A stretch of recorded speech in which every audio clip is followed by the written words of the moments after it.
लगता है क्या कारण है, क्यों बार बार राहुल गांधी मोदी जी के सामने हार जा रहे हैं? देखिए, मोदी जी के सामने राहुल गांधी हार रहे हैं या राहुल गांधी के आगे मोदी जी हार रहे हैं? आप बताइए कि जब परिणाम आ रहा था तो उसमें नड्डा साहब की फोटो थी और जैसे ही रुझान बदला तैसे प्रधानमंत्री नरेंद्र मोदी जी की फोटो लगने लगी। इससे साफ स्पष्ट होता है कि मीठ मीठ गुप्त और तीत तीत थूक। कारण क्या लग रहा है, क्यों हार हो गई? इतने मुद्दे लेके चले थे राहुल गांधी, जाति जनगणना की, अग्निवीर योजना की। देखिए, दिनकर साहब ने कहा था ना, अटल बिहारी जी ने कहा, ना हार में ना जीत में किंचित नहीं भयभीत में, कर्तव्य पथ पर जो मिला ये भी सही वो भी सही।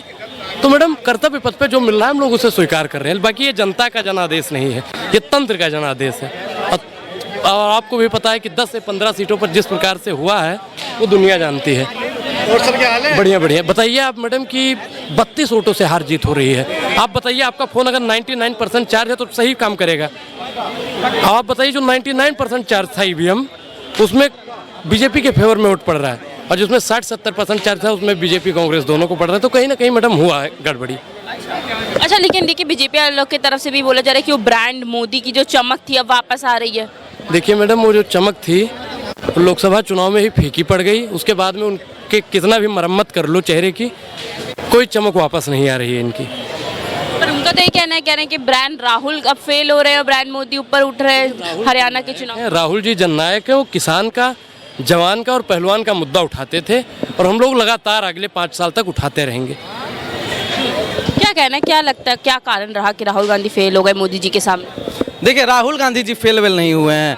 और दूसरी सबसे बड़ी बात मैडम, आपने कहा कि ब्रांड मोदी, जैसे ही ब्रांड मोदी सुनता हूँ ना, नीरव मोदी याद आ जाता है, ललित मोदी याद आ जाता है और किसानों पर लठ बरसाने वाला नरेंद्र मोदी भी याद आ जाता है।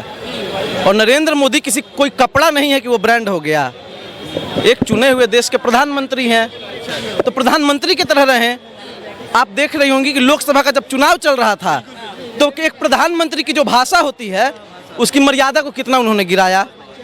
अगर कांग्रेस वाले आएंगे तो भैंस ले जाएंगे, मंगलसूत्र ले जाएंगे। तेजस्वी यादव बिहार के मछली खा रहे थे, उस वीडियो को वायरल करने लगे। मछली, मटन, मुसलमान और भी क्या क्या मुद्दा उन्होंने रखा। लेकिन मत से महंगाई होता है, महंगाई पे बात किए मोदी जी? नहीं किए। महिला सशक्तिकरण की बातें करते थे, महिलाओं पे बात किए? नहीं किए। तो ये सब कब तक चलेगा मोदी जी? काम की बात आप कब करेंगे? काम की बात कीजिए। हम मर जाएंगे। मोदी जी कह रहे हैं कि अब कांग्रेस का जो डब्बा है वो गोल हो चुका है, खास करके हरियाणा में। गोल एक ही आदमी का चेहरा हुआ, जय शाह का चेहरा। देखिए कितना गोल मटोल चेहरा है, गोल हो गया। डब्बा उब्बा कोई गोल नहीं हुआ है। आपको बता दें, आप देखिए 240 पे भाजपा आ गई, एक अकेला सब पे भारी बीजेपी बोला करती थी ना, और अब कैसे घुटनों पे आ गई है। और बैसाखी के सहारे मोदी जी चल रहे हैं, एक तरफ नीतीश जी, दूसरी तरफ नायडू जी। और हम बिहार से आते हैं, एक बात कहना चाहेंगे नीतीश चाचा को कि तानाशाही उनके छाती पर लोकतंत्र के झंडा गाड़ द। अब इतना पलटी मरला चाचा, एक बार और ही मार द। अच्छा, तो देश को बचाने के लिए नीतीश चाचा फिर से पलटी मारेंगे और मूड बना लिए हैं। अभी भी भरोसा नीतीश जी पे ही है? क्यों नहीं रहेगा, बिल्कुल भरोसा है नीतीश जी पे। पहले एक बिहारी सब पे भारी हुआ करता था और अब एक बिहारी के सहारे सरकार चल रही है इनकी। पहले बिहार में बहार हुआ करता था, नीतीश कुमार हुआ करता था, और अब पूरे देश में बहार है, नीतीश कुमार है। नीतीश जी जिधर जाएंगे उधर उनकी सरकार बनेगी, उसी दल की सरकार बनेगी। तो भाजपा का कोई अस्तित्व नहीं रह गया है। जिस प्रकार से डायनासोर की प्रजाति विलुप्त हो चुकी है पूरे विश्व से, उसी तरह से बीजेपी भी विलुप्त हो जाएगी। और ये नीतीश कुमार ही हैं जो कहे थे बड़का झूठा पार्टी बीजेपी को, तो ये झूठ बोलबे करती है। आप बताइए, बहुत हुई महंगाई की मार अब की बार मोदी सरकार, सबसे बड़ा झूठ। दूसरा, बहुत हुआ युवाओं पे अत्याचार, अब की बार 2 करोड़ रोजगार दिए मोदी जी, कहाँ है रोजगार? उसके बाद कहते हैं कि पकौड़ा बेचना भी रोजगार होता है। अरे मोदी जी, आप कहते हैं कि आप इंटायर पॉलिटिकल साइंस में मैट्रिक किए, ये मास्टर्स किए हैं, उनके पास डिग्री है, बोलते हैं मोदी जी। अगर मोदी जी पढ़े लिखे होते तो उनको जीविका और रोजगार में अंतर पता होता। पकौड़ा बेच के 200 रुपये कमाना जीविका होता है, रोजगार नहीं। तो खैर क्या ही बोलना मोदी जी पे, महामानव है वो। तो यही सवाल उठ रहा है कि अगर इतना अत्याचार हो रहा था हरियाणा की जनता के साथ, रोजगार नहीं मिल रहा था, बेरोजगारी इतनी थी, तो फिर कैसे जीत गए मोदी जी? ये जीत मोदी की नहीं है, ये जीत ईवीएम की जीत है।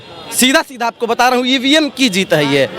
और मैं राहुल गांधी जी को भी कहना चाहूँगा कि अपने भारत जोड़ो यात्रा निकाली, अब ईवीएम तोड़ो यात्रा निकालिए और भाजपा का आकड़ तोड़ दीजिए। जम्मू कश्मीर में तो हार मिली ना बीजेपी को, तो फिर कैसे ईवीएम को ब्लेम कर सकते? ईवीएम को ब्लेम नहीं कर रहे हैं, ईवीएम ही सबसे बड़ा ब्लेम है। मैं आपको बार बार बता रहा हूँ, अगर कांग्रेस की हरियाणा में 90 सीटें भी आ जाती तो भी हम ईवीएम का विरोध करेंगे। अगर हमारी 0 सीटें आएंगी तब भी ईवीएम का विरोध करेंगे। और मैं आपको एक और बात कहना चाहूँगा कि कांग्रेस पार्टी अगला इलेक्शन भी लड़ेगी और पूरे दमखम के साथ लड़ेगी और ईवीएम से लड़ेगी, ईवीएम को हटाने के लिए लड़ेगी।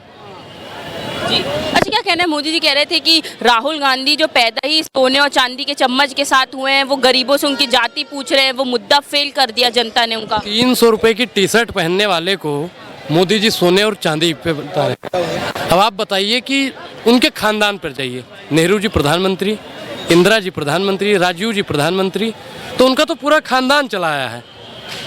तुम्हारी दौलत बता रही है कि तुम्हारी हस्ती नई नई है। तो ये प्रधानमंत्री नरेंद्र मोदी जी खुद सोचे कि वो नए नए बने हैं तो 10 लाख का सूट और बूट पहनते हैं। उनका तो खानदानी रईस हैं, वो मिजाज रखेंगे खानदानी।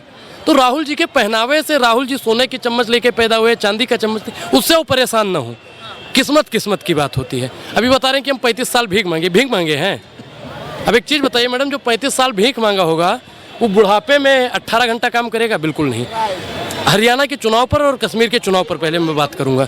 आप बताइए कि ये 47-48 सीट प्लस ले आए हैं। इनका अस्तित्व क्या था हरियाणा में? शायद आप भी गए होंगे हरियाणा, देखा होगा आपने कि वहाँ पे पहलवान किस प्रकार से परेशान था, युवा किस प्रकार से परेशान था, किसान 750 से ज़्यादा हमारे शहीद हुए। कश्मीर में आपने कहा कि बीजेपी हार गई, बीजेपी का कोई वजूद भी वहाँ पे नहीं था, फिर भी वो 15-20 सीट ले आती है। तो इससे साफ स्पष्ट होता है कि कहीं ना कहीं तंत्र पूर्ण रूप से काम कर रहा है। ये लोकतंत्र की नहीं, तंत्र की जीत है।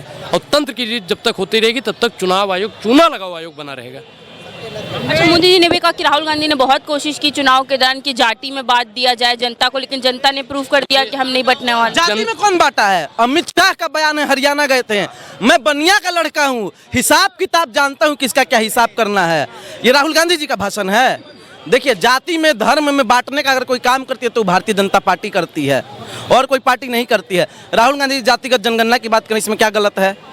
राहुल गांधी जी गरीबों को उनका हक दिलाने की बात कर रहे हैं, क्या इसमें क्या दिक्कत है? आप बताइए, उजय शाह जिसका बाप तड़ित पार था, उजय शाह आईसीसी का चेयरमैन बनेगा और एक गरीब घर का लड़का ऐसे ही घूमेगा? कहाँ तक ये उचित है? नरेंद्र मोदी जी कहते हैं कि भाइयों और बहनों, मैंने चाय बेची है, मेरे पिताजी चाय बेचा करते थे, मेरी माताश्री दूसरों के घरों में झाड़ू पोछा बर्तन किया करती थी। और अब आप एक बात बताइए, जिसके पिताजी चाय बेचे होंगे, जो खुद चाय बेचा होगा, जिसकी माँ दूसरे घरों में झाड़ू पोछा बर्तन किया करती होगी, वो 10 लाख का सूट पहनेगा कभी? 5 लाख का बूट पहनेगा? जो कभी चाय बेचा होगा वो कभी चाहेगा कि चीनी का दाम बढ़े? कभी नहीं चाहेगा। और अभी चीनी का दाम क्या है, दूध का क्या दाम है, चाय पत्ती का क्या दाम है, सारा कुछ आप पता कर लीजिए, चाय पीना छोड़ देंगी। और चाय की जहाँ तक बात है, चाय नहीं वो जहर है, पूरे देश में पंजे का लहर है। अच्छा, क्या कहना है कि अब राहुल गांधी का कॉन्फिडेंस लो होगा इसके बाद, क्योंकि आने वाले चुनाव में, क्योंकि अब वो यात्रा भी करने वाले थे अपनी दिल्ली में? मैडम देखिए कि हार, मतलब जब मैदान आदमी छोड़ देता है तब वो हारता है। और राहुल गांधी जी मैदान नहीं छोड़े हैं, लगातार लड़ रहे हैं और चुनाव में हार जीत लगी रहती है। चुनाव के हारे, पुलिस के मारे, और गाँव के भाषा में कहा जाए तो बिछलाए गिरे, कब वो बेइज्जती महसूस ना करे चाहिए। तो चुनाव में हार जीत लाग रहा थी। अटल बिहारी वाजपेयी हारे रहा, इंदिरा गांधी जी हारी रहा, तो हार जीत चुनाव में लाग रहा थी। बताओ कि एक समय रहा कि हरियाणा में बीजेपी का सुपड़ा साफ होगा रहा। तो मैडम हार जीत लगा रहता है और हम लोग भयभीत नहीं हैं। वह पथ क्या पथिक कुशलता के, जिस पथ पर बिखरे सूल न हो, नाविक की धैर्य परीक्षा क्या जब धाराएं प्रतिकूल न हो। क्या कहना है, देखिए क्या लग रहा है, राहुल गांधी का कॉन्फिडेंस लो होने वाला है जिस तरीके से हरियाणा में हार मिली है? देखिए, हम तो नहीं मानते यहाँ पर बीजेपी हारी है या बीजेपी जीती है। कांग्रेस हारी कहाँ पर है? कांग्रेस जीती है। आप परसेंटेज देख लीजिए, हारने का परसेंटेज और जीतने का परसेंटेज देख लीजिए। जो आप कह रहे थे कि उत्तर प्रदेश में कि सपा सपा हो जाएगी, समाजवादी पार्टी समाप्तवादी पार्टी हो जाएगी, वहाँ भी जीत के आए। और कांग्रेस यहाँ भी परसेंटेज में जीत के आई। पहले उनके पास वोट की शेयर कम था, अब की बार 2.5% वोट शेयर बढ़ा है। और 9 विधायक ऐसे हैं कांग्रेस, भारतीय जनता पार्टी के, जो 1000 के नीचे से जीते हैं। कोई 32 से जीता है, कोई 100 से जीता है, कोई 50 से जीता है। तो ये जीत कैसी हुई? यानी जनता आपसे रूठी हुई है। हारने का रीजन एक है, वो ये जो बड़े नेता हैं वो कार्यकर्ता से मिलते नहीं हैं, कार्यकर्ता के साथ बैठ के बात नहीं करते हैं। और बीजेपी के अंदर ये बात है कि वो कार्यकर्ता से बैठती है और बात करती है। तो क्या लगता है क्या कारण, क्योंकि एग्जिट पोल तक इतने सीटें दिखाई जा रही थी 60-65, अचानक जब रिजल्ट आया तो इतनी कम कैसे हो गई? देखिए एग्जिट पोल अगर आप ये सही मानते हो तो 411 भी दे रहे थे पहले लोकसभा में। एग्जिट पोल का कोई रोना नहीं है, ये उनका काम है। एग्जिट पोल जो धरातल पे काम हो रहा है वो मानिए। कांग्रेस अच्छा प्रदर्शन हरियाणा में भी किया है और कांग्रेस ने जम्मू कश्मीर में भी अच्छा प्रदर्शन किया है। बात है शेयर वोटिंग की। जितना बेटे हारने का रीजन क्या है? बता हारने का रीजन है कि केजरीवाल जी को 1 महीने या 10 दिन पहले जमानत दी गई थी। वो वहाँ जाके कैंपेनिंग किए, 1-1, 2-2 हज़ार, 3-3 हज़ार जो वोटें लिए ना आम आदमी पार्टी ने, उससे कम से कम 15 सीटों का फैक्टर पड़ा है और वहीं से चली गई कांग्रेस। बिल्कुल यही राज है। और क्या है बता दो आप। कांग्रेस का यहाँ अगर समर्थन करती है आम आदमी पार्टी से तो कांग्रेस की एक भी सीट यहाँ नहीं निकलेगी। और आज पता कर लीजिए, आज पता कर लीजिए कि राम रहीम है कहाँ। आज राम रहीम है कहाँ, ये पता कर लीजिए। राम रहीम तो आज राम रहीम जैसे ही चुनाव खत्म होते हैं राम रहीम को अंदर बुला लिया जाता है। आज उनकी परवल खत्म हो जाती है। तो आप देखिए, समझिए राजनीति हो कैसे रही है। तो आज राम रहीम जब पहले चुनाव से पहले बाहर आता है और जैसे रिजल्ट आ जाते हैं उसको अंदर कर दिया जाता है। और जो जेलर राम रहीम को परवल देता है उसको भारतीय जनता पार्टी टिकट दे देती है कि आप चुनाव लड़िए। क्या कहना है, क्या लग रहा है बीजेपी ने विकास किया था हरियाणा में, उस वजह से सीटें ज्यादा आई हैं? विकास किया है बेटे, काम किया है। उन्होंने पैसे नहीं लिए नौकरी के लिए, ये फैक्टर है। वहाँ पर पर्ची वगैरह नहीं चली। मैं खुद हरियाणा से हूँ, ये मैं वोट दे के आया हूँ हरियाणा के अंदर, ये पर्ची वगैरह नहीं चली ये। लेकिन जो कह के गए 10 सीटें जो थी वो सिर्फ केजरीवाल का फैक्टर था। आम आदमी पार्टी ने आम आदमी पार्टी बीजेपी की बी टीम मान के चलो आप हरियाणा के लिए। हरियाणा में आम आदमी पार्टी ने बीजेपी को जितवा दिया। ये पूरा फैक्ट है। ये तो राहुल गांधी के मुद्दे वहाँ कितने चल पाए? का तो उसका बेचारे का कोई मुद्दा है ही नहीं कुछ उसके पास में। वो पॉलिटिशियन तरीके का होता तो ऐसा नहीं होता। ये कांग्रेस इतनी नीचे नहीं जाती। वो पॉलिटिशियन ही नहीं है तरीके से। कौन पॉलिटिशियन? ये राहुल गांधी पॉलिटिशियन ही नहीं है। क्यों कहना सर? नहीं आती। अब भी वो अमेरिका में बैठे हुए दोनों। अब भी बहन वो जो है अमेरिका बैठे, उसको नॉलेज ही नहीं है बेटे। वो जलेबी की फैक्ट्री लगा रहे, बताओ वो कहाँ है? वो जमीन से जुड़े हुए नहीं है वो लोग।